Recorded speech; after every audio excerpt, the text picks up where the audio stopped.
Seorang warga memberikan kesaksian lokasi awal terjadinya kebakaran di Pertamina Pelumpang. Sementara sejumlah warga korban kebakaran mendatangi rumah mereka untuk mengais barang berharga yang dapat diselamatkan. Inilah penampakan salah satu pipa milik Pertamina Pelumpang Jakarta Utara yang diduga mengalami kebocoran pada Jumat malam. Terlihat adanya material pipa yang berantakan. Juga ada pipa yang bekas terbakar dan diberi garis panjang dilarang melintas di antara pipa-pipa tersebut. Bahkan ada juga bangunan kecil yang bekas terbakar. Seorang warga membenarkan bahwa dari sanalah sumber kebocoran dan percikan api hingga menyebabkan kebakaran rumah warga. Dan anak saya melihat ada percikan sebelah sono yang percikan dari pipa, sono dari pipa. Nah, dari pipa ada percikan tinggi naik ke atas, jatuhnya ke tiang jalan depan, ke tiang listrik.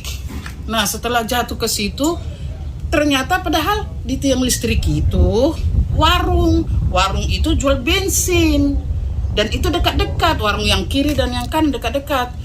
Udah sambil menyambar lah di situ, kebakaran lah, semua yang di depan itu kena semuanya. Sementara itu besarnya kobaran api yang membakar depo Pertamina Pelumpang Jakarta Utara langsung menyambar ke permukiman warga tidak jauh dari lokasi kebakaran. Selain puluhan rumah yang hangus terbakar, terlihat sejumlah kendaraan roda 2 dan kendaraan roda 4 hangus terbakar tanpa bisa diselamatkan.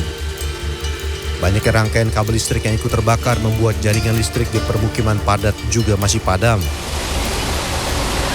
Sabtu pagi, warga korban kebakaran depo Pertamina Pelumpang berusaha mengais barang-barang berharga yang masih bisa diselamatkan dari tempat tinggal mereka, seperti Triwahono yang masih mencari surat-surat berharga dari reruntuhan rumahnya. Tas saya yang isinya dokumen KTP, SIM, semua ada di situ.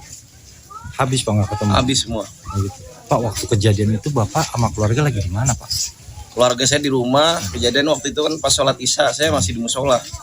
Jadi saya pulang itu di sini udah berkabut, bensin semuanya.